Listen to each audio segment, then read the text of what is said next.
Here is the 2025 Toyota Camry SE in Supersonic Red. This is all new this year. The 5th generation hybrid is going to be housed on all 4 trims, increasing horsepower whether you go front-wheel drive or all-wheel drive from the prior hybrid, but no more V6, no more automatic transmission, all with the eCVT transmission. I'm Anthony from Hawkeye Rides, and I'm going to go over the pros and cons. The problem that I have with the new generation and comparable rivals: with the new Camry design, you're going to have the crown look for the front. You're losing 0.3 inches of clearance opposed to the prior gen, which was at 5.7, but you're gaining premium bi-LED headlights that are on the LE and the SE. The XLE and the XSE will gain a dual projected LED headlight assembly that goes into the top part of the grille, and the sport mesh grille will take over the rest of the front fascia for the SE and the XSE. And the LE will get the horizontal bars.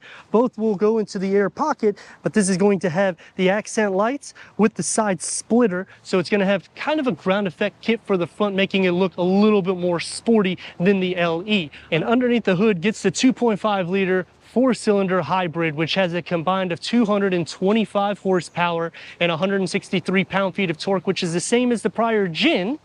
But when you go in all-wheel drive, you can go up to 232 horsepower. So a 17 horsepower increase is what we have, and a 24 horsepower increase is what you can max out at. No more power options, all paired to an eCVT transmission, which is an electronically controlled variable transmission. The SE achieves 48 mpgs for the city, 47 mpgs for the highway, with a combined at 47 mpgs. The SE gets a sport tuned suspension with these 18-inch gloss black alloy wheels. The LE starts at a 16-inch wheel. The XLE will get an 18-inch two-tone, and the XSE will get a 19-inch, and that's the only trim that you can option a two-tone for the exterior paint. We have the convenience package, which will add the front door unlock button, which, because this is a refresh, I would like to see that to be even on the rear, not just the front. Gained in almost an inch in length, and we've gained over a half an inch in height. We are gaining safety because no more Toyota Safety Sense 2.5. Now we're getting Toyota Safety Sense 3.0, which takes me to the problem that I have with the new generation. Even when you go up to the top tier XSE, you're not going to receive every feature. You still have to option features. When you're talking about the new Honda Accord, when they did the redesign, you go up the tier and you get all the features. You don't have to option packages, which I like that you can still option packages, but when I go into the top tier, I want every bell and whistle. And I'm not gonna receive the 360-degree reverse camera, and I'm gonna lose some safety features unless I tick the box for packages. The lower rocker will flare out for the SE. Standard C-structure LED taillights with a trunk lid spoiler in the lower. It's gonna be a little bit aggressive because we get a diffuser. But when you're thinking a hybrid, you're not really thinking, I need to see dual exhaust outlets that's exposed on one side, but I like that they're still keeping that playfulness even though they only option a hybrid. If you go into the LE, it's gonna be a hidden exhaust outlet. Quick release, going into 15.1 cubic feet of storage, which is the same as the prior gen. Underneath the floor, we'll get the spare tire. It will be less in cargo than Honda, Kia, Hyundai. Split fold the rear bench in the back. They keep the little hump that was there from the prior gen in the same opening as the prior gen of the Camry.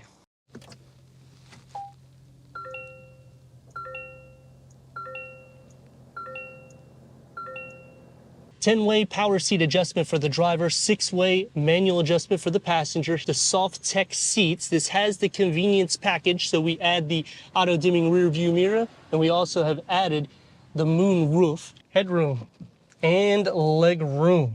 It's going to be more driver focused. You do lose a little bit of leg space for the front occupants this year, and it's going to be a more sporty cabin in the front, especially the way the infotainment screen goes into the dashboard here with the air vents. I like how they keep that sporty style, and it gives a similar stance as a Lexus. Dual climate control settings is standard with more of a flat dash. Heads-up display is an optional feature, as well as a 12.3 informational display. The standard is an 8-inch, so we have increased from the 7 and the 9-inch. Wireless Apple CarPlay, wireless Android Auto, Sirius XM, AM, FM, streaming, Bluetooth audio, standard 6-speaker audio. Put it into reverse, and we have trajectory that will expand out. You can take the lines off, and you can also zoom in and out. Standard wireless charging pad, USB ports, and the new key fob for the Camry. Soft-Tech leatherette around the gear lever, driving modes select. All the vehicles are EV and all of them will have a standard 7-inch driver informational display. And it can go through an array of information for the driver, including Toyota Safety Sense 3.0 instead of the 2.5, which now includes pre-collision blind spot monitoring with rear cross traffic alert and connected services with up to 4G network. Leather-wrapped steering wheel, multi-function. Paddle shifts, and we get the pattern design here and on the passenger side as well, which you will not receive that on the LE. It's going to be a little bit more sporty, opens up to a long storage pocket with a 12-volt charger. Door panel and dashboard configuring together. You get the satin aluminum, one touch up and down for the windows with a long storage pocket. Headroom and leg room. Storage behind both of the front seats, unlike the LE, where you'll only receive it behind the passenger seat. Air vents, USB ports, cup holders with armrests. The door is going to have the pattern look, but everything is stripped out from the back. So it's going to be more sporty with a long cup beverage holder in the center. The floor is still not completely flat, sliding over. The rails are pushed up enough.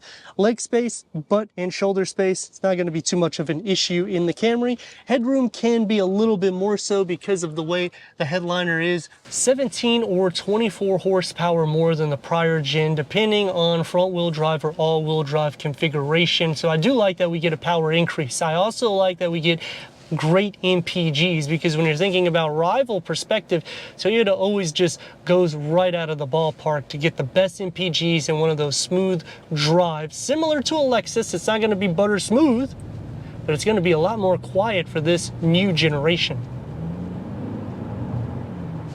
Sport tuned suspension, 18-inch wheels. I'm still not hearing a ton of road noise filter in. Moving in and out of lanes, it's not an issue, even though it's almost an inch longer. It does feel a little bit taller inside, even though I've lost 0.3 inches of ground clearance.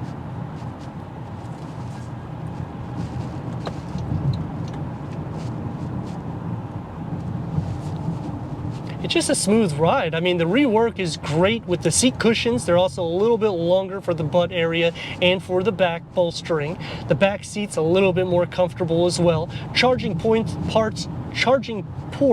are throughout the interior, plus a standard wireless charging pad. So, I mean, when you're thinking amenities, you're not just getting better MPGs, but interior, you're getting better technology, except you're not getting 5G, it's all still 4G capabilities. Sport tuned suspension, let's rock and roll.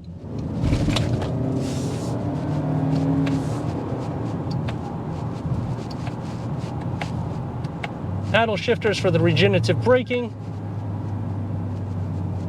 And you can feel it charging a lot more so. So depending on how you use the shifters, I mean, you can actually gain quite a bit of MPGs. That's gonna take me to some pros and cons. Starting off with the pros is it's so much more quiet, it's so much more comfortable than the prior gen, and even the last gen was comfortable. I had one for months, and most of my family own Camrys throughout my life, and they've always been comfortable, but this is a lot more so. It's so much more similar to a Lexus.